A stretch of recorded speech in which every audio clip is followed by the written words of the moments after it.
Hello everybody, welcome back. Today I'm going to be doing an update to the Shining Sarcophagus deck that I've been playing a lot of recently. It's a deck that I really enjoy. It's a very, very basic deck, but the playstyle is interesting. I'm still sticking to a blinding second, OTK kind of strategy. Haven't changed heaps of things since the previous deck profile, but this is just more of an update to include Archfiends Advent. This is not a card that I actually like at all. So obviously this is a new card out of the Battles of Legend. I don't think it's a good card really at all, period. So it says while you control Shining Sarcophagus, you can normal summon this card without attributing. Other monsters you control gain 500 attack during your turn only. If this card is normal or special summoned, you can target one monster your opponent controls, take control of it until the end phase, but that monster cannot attack unless you controlled Shining Sarcophagus when this effect was activated, and you can only use it once per turn. So it's a normal summon without attributing, and when it's summoned, you can target a monster your opponent controls. I'm just going to assume that you always have Shining Sarcophagus on the field. Now, the thing that is cool about this card is that obviously, the steal effect is nice, but what we have to consider is, how are we summoning it? So we can normal summon it, of course, by having Shining Sarcophagus, and, stealing a card is great, but I would say that 9 times out of 10, you want to always be summoning Gadget Trio. And if you're normal summon, if you're getting to a point where you can normal summon the Advent, it means that you probably already have everything else you need to play, which is good. I mean, that's probably the most useful situation for the Advent, is that you already have to have Shining Sarcophagus, because to get Shining Sarcophagus, you must have either hard drawn it or you have to search it with Gadget Trio. Obviously, if you're searching it with Gadget Trio, it means you didn't normal summon the Archfiends Advent. So that's another thing to consider.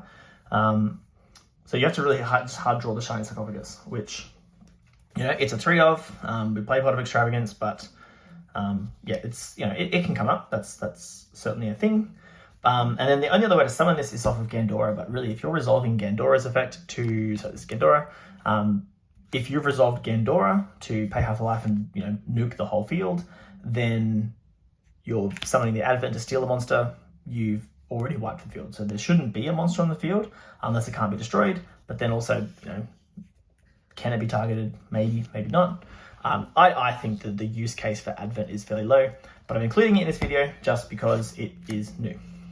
So with the deck profile, we are playing the 1 Advent. Like I said, it really is only coming up if you've already got everything else and you can normal summon that and bait something. We're then still on the 2 Gandora. I think 3 Gandora would be nice, but we're still just on 2. And then the rest of the lineup is pretty straightforward. We're on 3 Trio. And then I'm just on 1 0. I always call them 0, but it's Magician and Swordsman. I've just swapped out a Magician for the Advent for those cases if you were to summon it off Gandora. But I think it's just going to be, the correct thing is probably just going to be 2 of the Magician. But I'd rather not play the 2 either way. But I'm more excited for the Dark Magician card that comes out in Infinite Forbidden. That's going to definitely give the deck a little bit more purpose and a couple more lines to play with, because at the moment, the only real thing we can do is board wipe, set up these 2 negations, and hope for the best. For the rest of the Shining Sarc cards, we're obviously playing Shining Sarc. We're playing 3 Future Silence, and I'm back on 2 Turn Silence, and we're playing the 1 Ties That Bind. In my most recent list, I wasn't playing Ties That Bind at all, and I was just playing the minimal silent monsters. But when you can't win the game off the board wipe, having something like this to just set up something of a board is pretty good. So I think it's worth playing. And then the rest of the kind of engine cards, Pot of Extravagance, it's basically free in this deck, and I've just thrown in 1 Called by the Grave just for hand traps. So that's 20, and then the other 20 is our non-engine, because the deck has plenty of space. Shifter, of course, is going to stay. It's the best reason that this deck could compete, maybe, in something of the meta. Probably the next best thing to play would be, this is just something I'm trialing, is Pancratops, but you could definitely play Lightning Storm in this spot. It's probably better to play Lightning Storm, to be honest, because it clears more, but this just gives you another body. I've cut Fenrir from the deck, and that is because I kept having, because I'm just focusing on Blinding Second, Fenrir would clash with Gandora all the time. Not that it clashes, but really you get no value out of the Fenrir because you summon it, you then summon Gandora and board wipe, and it just becomes an extra body for Gandora's attack points. So it's not worth, I don't think it's worth playing. I think if you were blinding, like going first, like opting to choose to go first and not playing this like board breaker strategy, then Fenrir definitely has a place, but otherwise it probably doesn't going second. I think there's better things to play. We're still on the Brain Infusion. I really like Brain Infusion. I think it's crazy. Just gives the extra deck some purpose. If we weren't playing Shifter, maybe an Adir's Servant would be something to trial. But while we're on Brain Infusion, but while we're on Shifter, Brain Infusion is just the best one to play. It just gives you more bodies that can work obviously under Shifter, but also like the Dragoon can't be nuked by Gandora. So that's always really nice. And then this is kind of a new lineup, I think, but I'm playing Eclipse, playing Dark Ruler, and I'm playing Evenly Matched.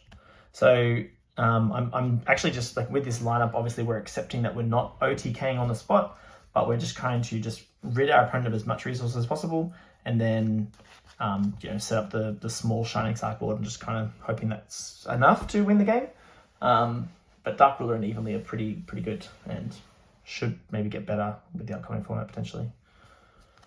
So that's 20 non-engine for 40 cards in the main deck. The side deck has changed a little bit because we took out Super Poly. Super Poly is a card that obviously meta dependent could come in. Same thing with like any of these non-engine cards. Like we could change these at any point for better things. I think like Eclipse is always really good with the Gandora. Dark Ruler with the Gandora is really nice. It just like negates the board and then Dark Ruler wipes it out. Evenly might change.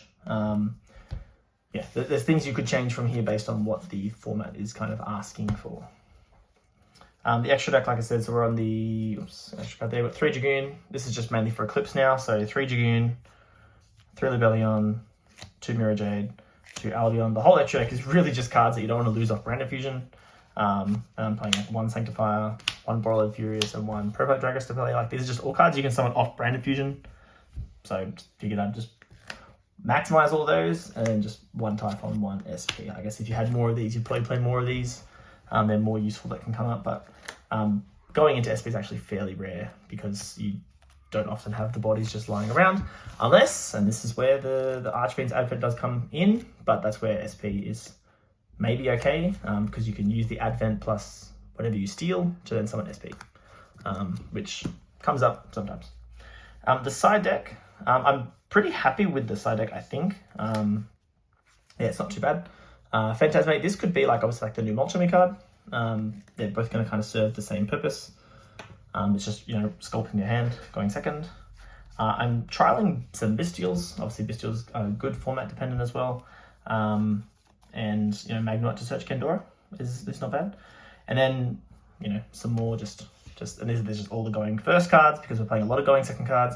So Dimensional Fissure, Macrocosmos, Deck and Burnley one, and Anti-Spell Fragrance. So these are all just, big floodgates that we can play. You could just go 3 macro, 3 Di-Fi, but I'm trying to diversify it a little bit, and 3 Debarrier, just to really lock in going first. So going first, obviously we can sit on floodgates, Shifter, but it doesn't hurt every deck in the meta, but it's something pretty cool that we can do. But otherwise, I'll do a couple of very quick test hands and I'll go from there. But I won't do too many. Because again, similar to, so going second, obviously it's pretty hard to show test hands, but we'll do a couple. Okay, so we'll just do a couple of test hands. I'm not going to do too many. The deck is obviously still just as linear as it has always been. We're just looking for a good mix of non-engine and engine. So we've got Extrav, Shining Sarc, Albaz, Gandora, Brain Infusion, and the 6th card is Book of Eclipse. So this is nice. This is pretty much everything you could ever ask for. We've got a good board breaker. Brain Infusion also kind of acts as a bit of a board breaker too through like Mirror Jade or Dragoon. Extravagance obviously is going to be our first play, so we can slide that down. We'll just get this extra deck and shuffle it up. Let's see what we banish. It should generally be fairly irrelevant, but obviously there's going to be some hands where we hit good cards. So 1, 2, 3, 4, 5, 6. So nothing too crazy. No like 3-0s or anything like that. And we're going to draw into Ties That Bind and Magician Zero. Okay, so like these cards, not super necessary. I mean, having Ties That Bind now is okay, Because what we would be doing with a hand like this, and again, depends on the board, but hypothetically, if we throw off the Book of Eclipse, we can throw out the Brain Infusion and just see what happens. Obviously, we're going to lose the Albaz from hand, which is unfortunate that we drew it. We can get rid of the Dark Magician from the deck. We are going to have to discard a card as well with the Lubellion. So that's why, the Albaz was unfortunate, but here's Lubellion. We can discard the 0. It's probably the best card to discard.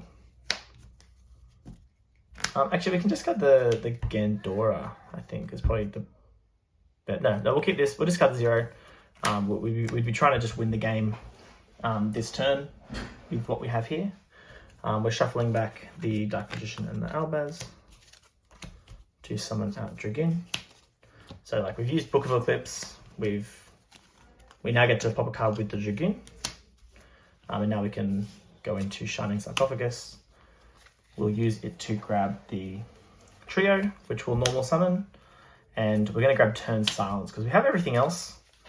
What we could have done prior with the discard, obviously we've discarded the 0.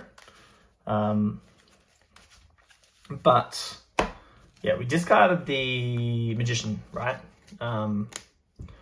So what we could have done instead to alleviate all of that, instead of discarding the 0, is we could have discarded Gandora and then searched Future Silence to get access to Gandora again.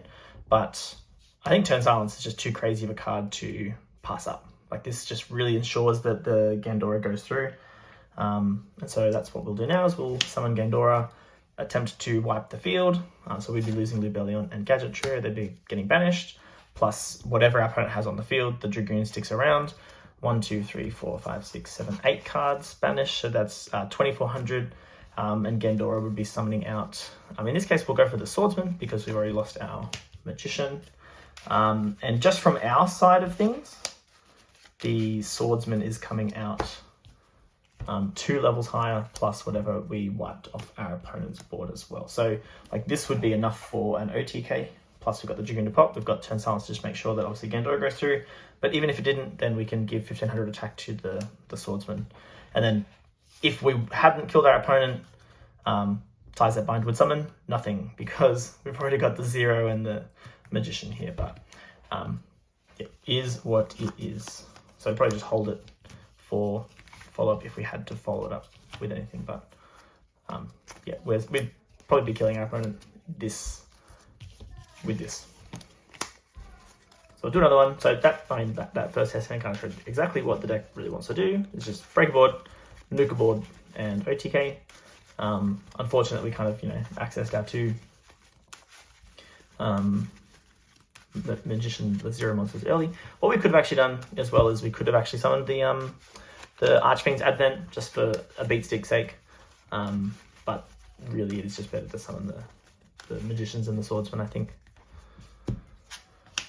Evenly matched, Shining Sarc, Book of Eclipse, Gandora, and then the 6th card would be Turn Silence. Okay, so this is something similar. Obviously, we can't OTK if we choose to evenly, but we, hypothetically, if we're just throwing our board breakers out there, we could go Eclipse and evenly matched straight away just to really nuke the field.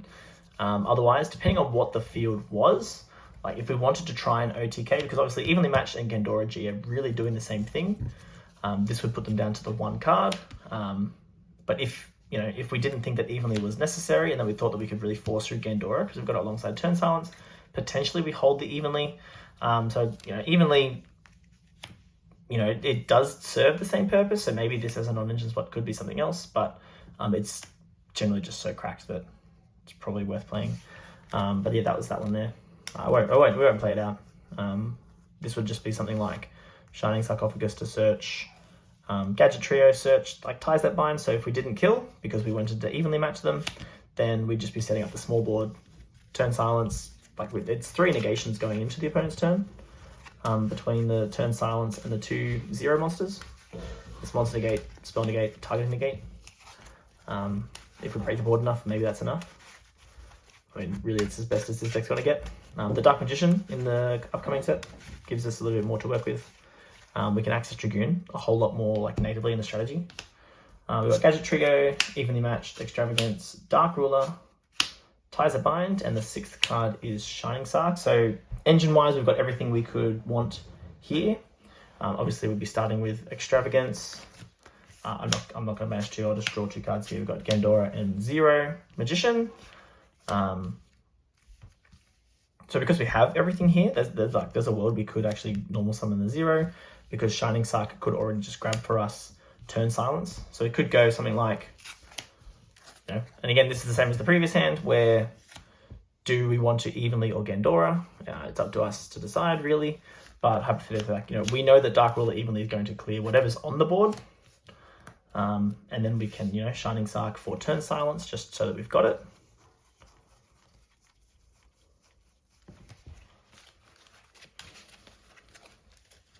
And then it's like engine-wise, we have everything we could possibly want. An alternative to this, depending on, again, what the board state was, would be instead of grabbing Turn Silence, we could grab the, and again, it's always going to be just determinative of what the board state is. We could grab the Archfiends Advent and go for this as the normal summon, because we've already got Gandora. Obviously, Gandora is going to wipe this out too with whatever we steal, but we could steal the monster. If, let's say, they left themselves with a monster from this, steal the monster with Advent, link it and the monster off for SP, assuming we didn't banish it off Extravagance. Okay, maybe we should have banished. I should have checked that. And then go from there, but maybe not necessary.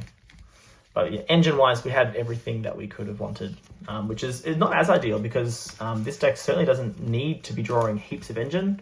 1 or 2 cards just is enough and accesses the whole deck. So we'd rather have seen more non-engine, like Brand of Fusion as well, just to, give us some more options. So we've got Future Silence, Extravagance, Evenly, Shifter, Gandora, and then we're drawing this like it's, like it's our job. And then, we're obviously going to shift our opponent in their turn. And then our 6th card is Turn Silence, which is fantastic. So in the draw phase, we could go something like Future Silence to add Trio. Now, we don't have access to the Shining Sarcophagus yet, so that's why we need the Trio here. Turn Silence is just going to really make sure that whatever we need goes through. That's going to be banished. And obviously, whatever our opponent has tried to do under Shifter is also banished. So this Gandora has a lot bigger chance of coming out at a much more respectable attack. We had Extravagance next, draw into Dark Ruler, Trio. And then, like I said, we've got plenty of engine to try and push through. We could hypothetically Dark Ruler Evenly if we felt like that was necessary, but probably under Shifter, they haven't gotten too far. Maybe just Dark Ruler's enough. And then we're just trying to go for that Gandora OTK and just banish whatever's on the field. Force it through with Turn Silence if we need to. And try and win the game from there. The Gadget Trio. Yeah, so Shining Sarc. And we had Shining Sarc to search still, so we could have searched for like Ties That Bind and just, again, set up the Magician and the Swordsman as well. I'll do one more. We've got Shifter, Dark Ruler, Eclipse, Shifter. So now we do need Engine. Well, there we go. So that already is pretty good. So obviously we drop Shifter at some point. And then if the last card is like Brand of Fusion is the best card at the top, or another Shining Sarc card would be fine. Oh, except that one. So this one's going to be very basic. It would be, between Dark Ruler and Book of Eclipse, we, use one or both. Probably just one of them is necessary. So let's say we Dark Ruler our opponent. This becomes a settable card. Because the chances are we're not OTKing this time. So it would be like Shining Sarc. We don't need to grab Trio because we actually benefit. The only benefit we get out of Trio is just more cards banished for Gandora. So that's something we could do, is we could go Trio for Future Silence for Gandora. But it's just such a roundabout way of doing the same thing as just going Shining Sarc, grab Gandora. So if we need 2 more cards banished, because we want Gandora to be huge, maybe we do that, depending on how many cards are already banished. But then it's just going to be summon Gandora, nuke the field. Hopefully we nuke a bunch of cards, and there's already enough cards banished that the Silent Magician we summon here is big enough, alongside Gandora, to try and push for an OTK. Otherwise, this in itself just represents a spell negate. The Gandora is just chilling. We can set the Eclipse, hope for the best, or we can link these into an SP, but it's a pretty underwhelming hand, so just Shining Sarc by itself. It does get you to the board wipe, but not a whole lot more past that point either. I said that's going to be the last one, so we'll keep that as the last one, put the QCR on the top, and yeah, so that's going to be it for that one. Once Infinite Forbidden comes out, I will certainly update the deck with the Dark Magician support. I think the deck's going to require a little bit more thought about how it plays out. How many of the Dark Magicians do you play? Probably 3, just because it's a free special summon. It opens up more lines, and then it's the decision that I'm thinking about is what Dark Magician spell traps do we focus on? Because like at the minimum, I think you'd want to play just one of the fusion spell that also can ritual summon, because that just allows you to turn Gandora and the Dark Magician into a Dragoon. It can't pop cards, but Dragoon is still obviously very strong. Or even the new Shining Sarc trap card, I don't think is awful. So it could be a consideration as well, but something for the future. Anyway, if you've made it this far, thank you for watching, and I'll catch you in the next one.